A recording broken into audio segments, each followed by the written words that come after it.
சாய்ராம். இன்னைக்கு திருக்குரான்ல இருக்கக்கூடிய ஒரு முக்கியமான வசனம். இந்த வசனம் எல்லாருக்கும் தெரியும்.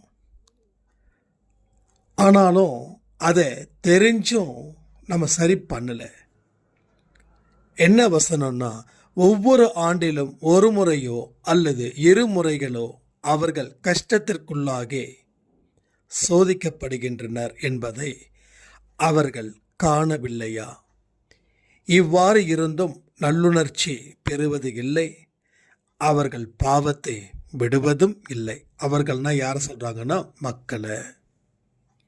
கடவுள் சோதிக்கிறாருன்னு நாம் நிறைய இடத்துல சொல்கிறோம்.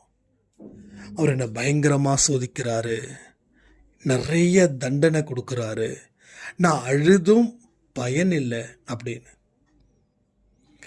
நாம் இன்னைக்கு இப்படிப்பட்ட ஒரு அழுகைக்கு என்ன காரணமாக இருக்குதுன்னா, 100க்கு 100 பாவம்.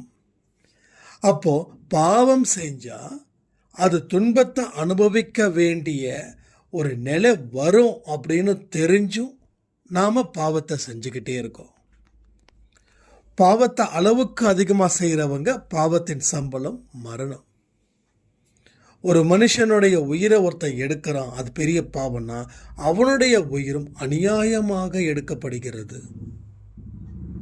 இது எல்லாமே நமக்கு தெரிஞ்சும் நாம் தொடர்ந்து என்ன செய்கிறோம்?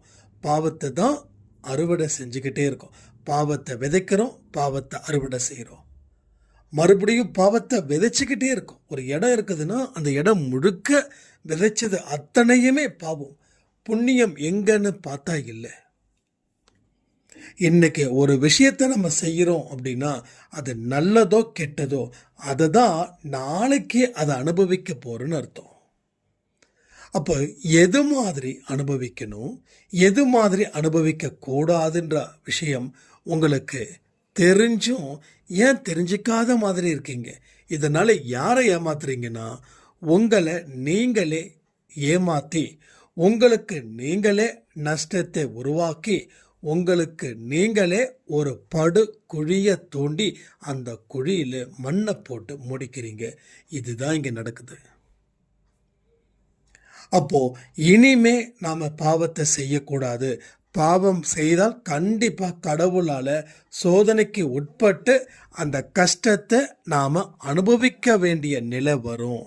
அதனால் பாவம் செய்ய மாட்டேன் அப்படின்ற ஒரு உறுதிமொழியை நீங்கள் ஏற்றுக்கொண்டால் உங்கள் வாழ்க்கையில் நடக்க இருக்கும் அத்தனை நல்ல விஷயங்களும் அற்புதங்களாகவும் பொக்கிஷங்களாகவும் மாறுன்னு சொல்லி இந்த பதிவை நான் முடிக்கிறேன். ஜெய் சாய்ராம்.